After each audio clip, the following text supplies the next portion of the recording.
ईश्वरी, ये गिलास कैसे टूट गया? पता नहीं भैया, हाथ से कब छूट गया पता ही नहीं चल। नहीं, आगे मत बढ़, कांच के टुकड़े बिखरे पड़े हैं। चल बैठ, बैठ यहाँ। क्या हुआ? मेरे बेटे का सपना टूटकर बिखर गया है भैया। जितना दर्द सपने के टूटने का होता है, ये कांच का टुकड़ा चुभ भी जाए तब भी उतना दर्द नहीं होगा।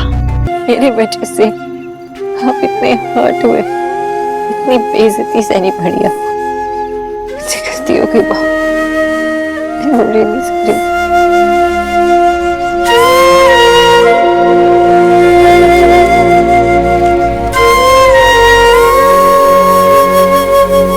बचपन में नहीं बेटा, मैं तो अभी भी तेरे लिए किसी से भी लड़ सकता हूँ, because I love you to.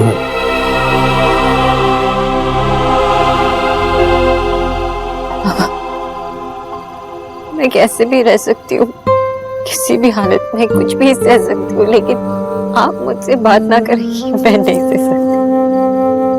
Please मुझसे और गुस्सा मत हो बाबा, मुझसे मत। नहीं बेटा, मैं तुझसे गुस्सा नहीं हूँ, तू तो मेरा प्राइड है।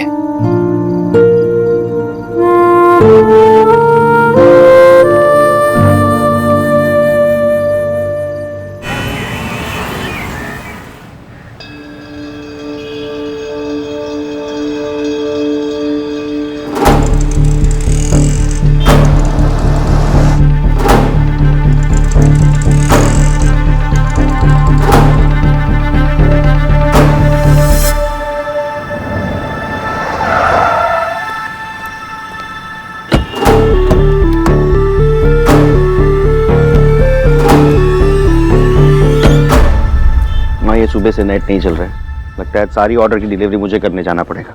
ओहो, मामा फिर से कुछ भूल गए?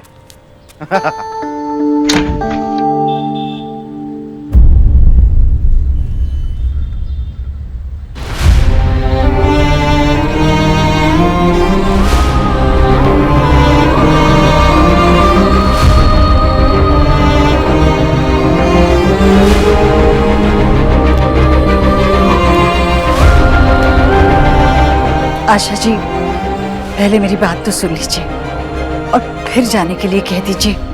मैंने अभी भाई साहब को बाहर जाते हुए देखा तो बेटी के पिता को दुनियादारी तो देखनी पड़ती है, पर माँ और दादी को बेटी के दिल की बात समझनी होती है ना। मैं फिर से आपसे बात करने आई हूँ, क्या हम बैठकर बात कर सकते हैं? हाँ, आई बैठी जी।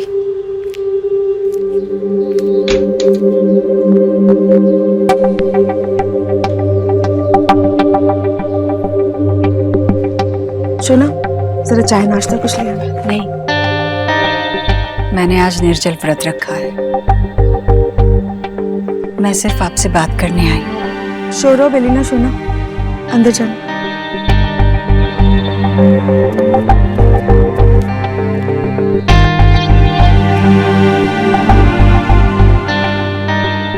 आशा जी, आप और मैं दोनों जानती हैं कि हमारे बच्चे एक दूसरे से बहुत प्यार करते हैं, तभी तो एक दूसरे से अलग रहने की उनकी सारी कोशिशें नाकाम रही ना। मैं जानती हूँ कि सोनाक्षी ने पूरे मन से कोशिश की देव से अलग होने की, जिंदगी में आगे बढ़ने की, पर वो नहीं कर पाई ना। बेचारी बच्ची के नसीब में तो और दर्द आ गया, और मेरा देव भी बहुत दुखी है। क्या होगा हमारे बच्चों का? उनके आगे तो उनकी पूरी जिंदगी है, कैसे कटेगी उनकी जिंदगी एक दूसरे के बगैर?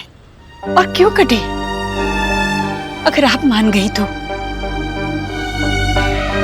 मैं आप लोगों से विनती करती हूँ, आप इस रिश्ते के लिए मान जाइए। देखिए, सोनाक्षी भी आप लोगों को देखकर अपने दर्द से जूझ रही है, बिल्कुल जिस तरह देव जूझ रहा था। पर हम दोनों तो माँ हैं, अपने बच्चों के मन की बात जानती हैं। अब उनके दिल यूं एक हो चुके हैं, अब अलग नहीं हो सकते। मैं आपसे बच्चों की खुशियों की भीख मांगती हूँ, मान जाइए। ईश्वरी जी,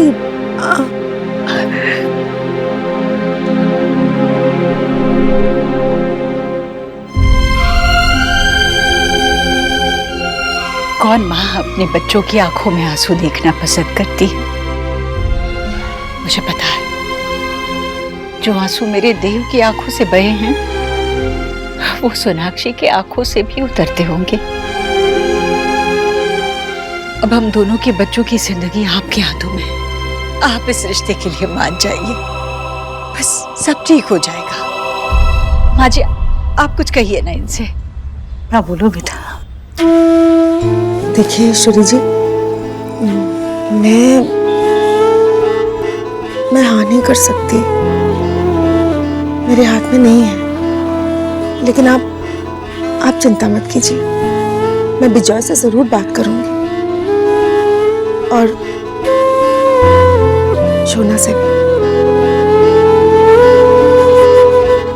मुझे बस यही उम्मीद है।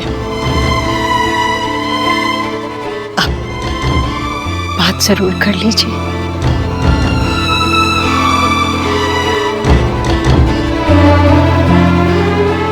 मैं चलती हूँ। आंटी जी,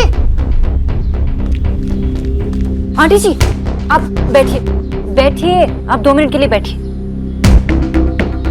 मैंने आपसे कहा ना, ये व्रत सब मत कीजिए। कितनी बार कहा है आपसे? पहले से आपकी तबीयत खराब है, ऊपर से माँ बाप। तबीयत का क्या है बेटा, भगवान बस मेरी मनोकामना पूरी कर दे और तुम्हें मेरी बहू बनाकर मेरे घर भेजे, मेरी तबीयत अपने आप ठीक हो जाएगी। ऐसे करने से कौन से भगवान खुश होते? ये लीजिए, खा लीजिए, मैं ऐसे आपको जाने नहीं दूंगी। खा लीजिए।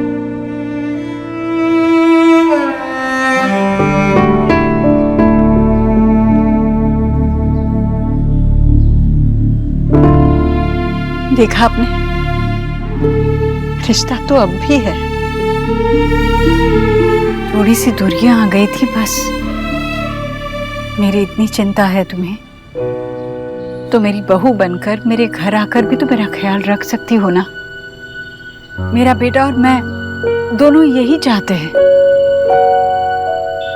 जानती हूं मैं, जब तुम वहां थी तो ये बात समझ ही नहीं पाई, मुझसे नाराज हो कि मैंने तुम्हें नहीं अपनाया। तो देखो,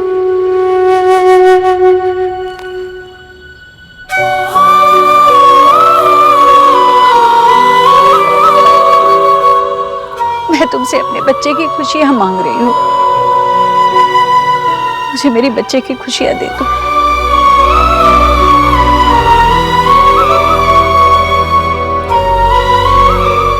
तुम्हारे साथ ही उसकी सारी खुशियां हैं। शादी के लिए हाँ कर दो, मुझे मना मत करो।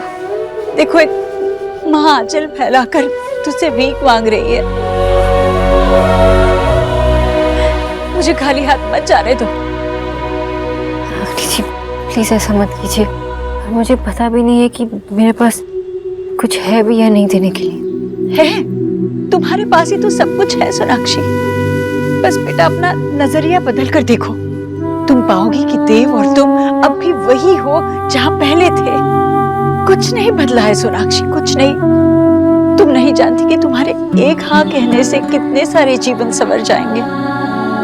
जी मुझे पता नहीं कि मैं कर पाऊंगी या नहीं। मेरी फैमिली ऑलरेडी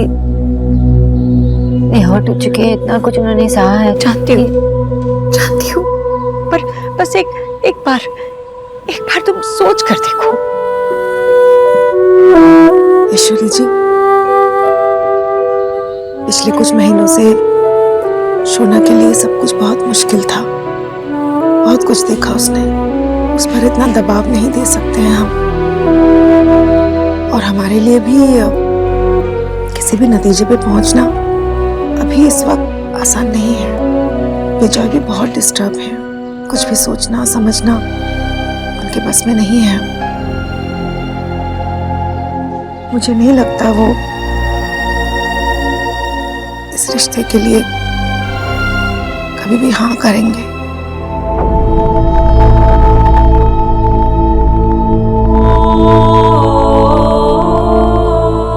शायद आप ठीक कह रही हैं, पर सोनाक्षी, सोनाक्षी,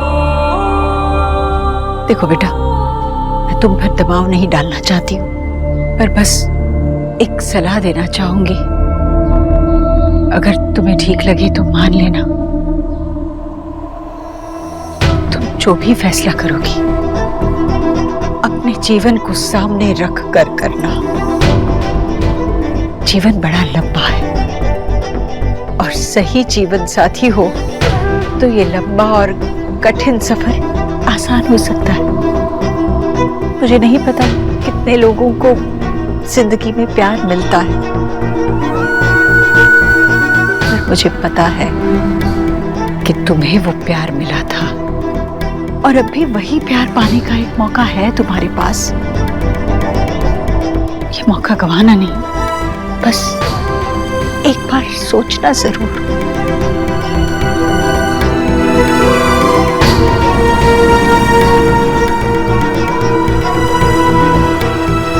अब मैं चलती हूँ। हाँ जी, मैं आपको अकेली नहीं जाने दूंगी, और आप घर पहुंचने के बाद आप बेड से बिल्कुल नहीं उठेंगे। दादा, आंटी जी को जरा घर छोड़ के आना।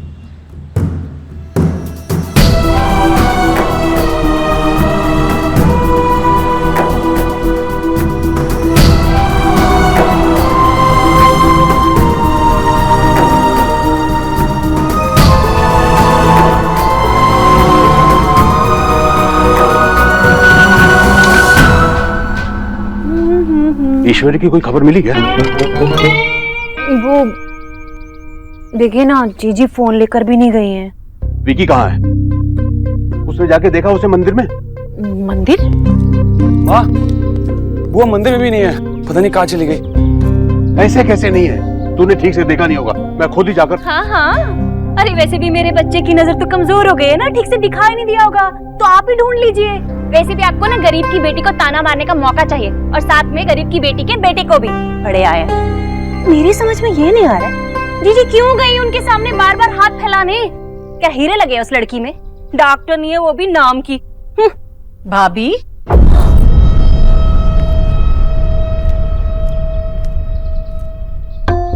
भाभी सोनाक्षी से देव बहुत प्यार करता है। इसका मतलब ही ये है कि सोनाक्षी में वो सारी खूबियां हैं जो किसी और लड़की में नहीं। इतनी लायक लड़की को आप ऐसे क्यों कह रही है? ईश्वरी, तेरी तबीयत गड़बड़ है क्या? हाँ अंकल, वो उन्होंने फास्ट रखा था तो वीकनेस आ गई थी, उस वजह से। सुना ने कहा है कि आराम करना है और थोड़ी थोड़ी देर में कुछ खाते रहना है। ईश्वरी, भैया आप चिंता ना करो, वैसे भी सोनाक्षी हमेशा से जरूरत से ज्यादा चिंता करती है मेरी। उसने कुछ खिला भी दिया है मुझे। बोला जी बाजी। बेटा जरा इनके लिए पानी और वो मिठाई रखी है ना, वो भी लेकर आना। अच्छा। तुम्हें बेटा मिठाई पसंद है ना? नहीं नहीं आंटी जी, मैं निकलता हूँ, मुझे कुछ काम है। नहीं, खाकर जाना। तुम्हें मिठाई बहुत पसंद है ना? बकरी के भाई को ऐसे खिलाया जाता है हलाल करने से पहले। हाँ, खाओ खाओ। खांसी खांसी खांसी आ गई इसे। पानी लाओ बेटा। नहीं नहीं आंटी जी, मैं चलता हूँ, नमस्ते। धन्यवाद बेटा।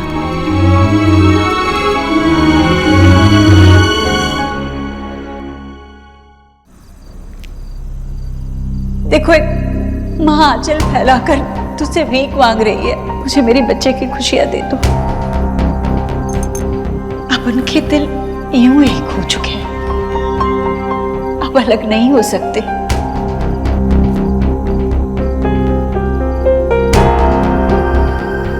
आशा, वो मिसेस दीक्षित फिर आई थी यहाँ? उसकी हिम्मत कैसे हुई यहाँ आने की? ये तो हरेसमेंट है। अभी बताता हूँ इन लोगों को। हरेसमेंट का मतलब क्या होता है? पुलिस कंप्लेंट करूंगा ना तब समझ में आएगी इन लोगों के। बस चुप कर। तो मैं चुप कर जाऊं? ये लोग लिमिट पे लिमिट क्रॉस किए जा रहे हैं, तुम कह रही हो मैं चुप कर जाऊं? क्या किया इन्होंने आज? मार पिटाई की या हमारे सर पर बंदूक रखा? नहीं विजय, उन्होंने एक बार फिर हमसे रिक्वेस्ट की कि हम अपनी बेटी की शादी उनके बेटे से कराएं। और ये कोई क्राइम नहीं है जिसके लिए आप पुलिस बुलाएंगे।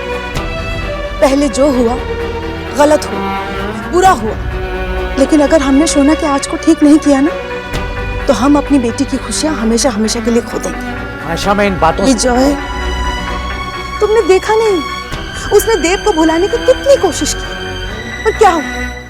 आखिर सच सामने आ गया ना। आशा, मैं इन बातों से पिघलने वाला नहीं हूं। वो उस घर में नहीं जाएगी बस। क्यों? क्योंकि ये आपकी जिद है या आपका ईगो? आपको पता है ईश्वरी जी ने आज क्या किया? आपकी फैमिली के आगे झोली फैलाकर अपने बेटे की खुशियों के लिए भीख मांगी। वो औरत भीख मांग रही थी, और आप अपनी बेटी की खुशी के लिए एक बार और सोच नहीं सकते? विजय, शोना अपना प्यार पाने का एक मौका खो चुकी है। अगर दोबारा भी खो देगी ना, तो वो कभी भी खुश नहीं रह पाएगी। वो उस घर में खुश नहीं रहेगी आशा। हाँ, लेकिन ये सब कुछ जानते हुए भी उसने खुद वो घर चुना है अपने लिए। हमने अपनी मर्जी थोपने की उस पर एक बार कोशिश की थी ना, क्या हुआ? भूल गया? विजय, हमारी बेटी खुश नहीं है। एक बार पॉजिटिवली सोचो ना। जैसे आज ईश्वरी जी देव की खुशी के लिए झोली फैलाकर सोना का हाथ मांग रही थी, वैसे एक दिन वो सोना को अपने मन से एक्सेप्ट भी कर लेगी। आशा, तुम भी उस औरत की बातों में आ रही हो। विजय, विजय, आप सोना के बाबा हैं, लेकिन ये फैसला आपका नहीं है, सोना का है। एक बार अपने ईगो को साइड में रख के अपनी बेटी की खुशी के बारे में सोचो प्लीज।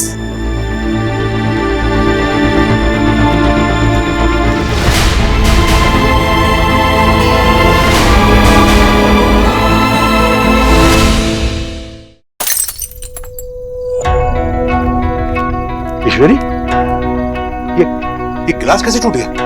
पता नहीं भैया, हाथ से कब छूट गया पता ही नहीं चला। नहीं, आगे मत बढ़, कांच के टुकड़े बिखरे पड़े हैं। चल बैठ यहाँ। क्या हुआ? मेरे बेटे का सपना टूटकर बिखर गया है भैया। जितना दर्द सपने के टूटने का होता है, ये कांच का टुकड़ा चुप भी जाए तब भी उतना दर्द नहीं होगा। मुझे लगता है कि मैंने ही अपने बेटे का सपना तोड़ दिया है। ऐसा क्यों कह रही है ईश्वरी? तू दो बार उनसे बात करने गई, पता किसके लिए? देख, तेरे बस में जो था तू कर रही है ना। अब इसके बाद उनका जो भी जवाब होगा वो तो हमें मानना ही पड़ेगा ना। ऐसे कैसे मानना पड़ेगा? नहीं, सोनाक्षी को शादी के लिए यहाँ करनी ही होगी, मेरे देव के लिए, अपने आप के लिए, मेरे लिए। भैया, मैं कैसे बर्दाश्त कर पाऊंगी अगर सोनाक्षी ने मना किया तो? क्योंकि तब तो मेरा देव बिल्कुल खत्म। नहीं भैया, मैं अपने आप को कभी माफ नहीं कर पाऊंगी ऐसे में। ईश्वरी देख, अपने आप को इतना कमजोर मत बना। जिंदगी में कभी कभी हार का भी सामना करना पड़ता है। मैं मानता हूँ तूने गलतियां की है, लेकिन तू उसे सुधारने की कोशिश भी तो कर रही है ना। देख, देव तेरा बहुत समझदार बेटा है। अगर भगवान ना करे ऐसा कुछ हो भी गया ना, तो देव तुझे दोषी थोड़ी मानेगा। पर भैया, मुझे सुकून कैसे मिलेगा अपने ही बच्चे को दर्द में देखकर? बताइए, एक ऐसी माँ बनकर मैं नहीं जी सकती जिसने खुद अपने बच्चे की खुशियां छीनी हो।